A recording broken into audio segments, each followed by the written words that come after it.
আসসালামু আলাইকুম রহমতুল্লাহি বারাকাতু গাইস, আমি আছি নরসিংদী গাবতলী মাদ্রাসায়।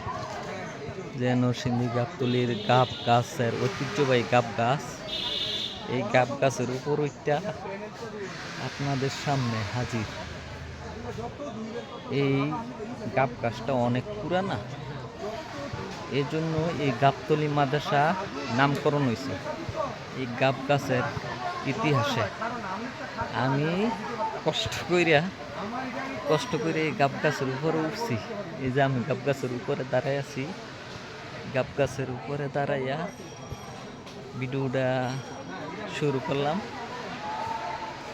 আপনারা এই যদি নরসিংদী আসেন, নরসিংদী গাবতলী মাদ্রাসা আইসা এই জায়গার মাঝে আইসা ভিডিও করবেন, ছবি উঠাইবেন, দেখবেন ভালো লাগবে। গাব গাছটা অনেক বড়, খুব সুন্দর লাগে। বাতাসও আছে, খুব সুন্দর বাতাস এবং ঠান্ডা।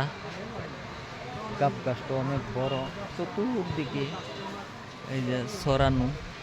তারপরে বসারও স্থান আছে, বসতে পারে লোকজন, অনেকজন এই জায়গায় বসে রেস্ট নিতে পারে। আমিও এই জায়গার মাঝে এই গাছের মাঝে উঠতে রেস্ট নিতেছি। আপনারাও কোনো সময় যদি আসেন এদিকে, তো আইসা বেড়ায় যায়। ওকে, ধন্যবাদ।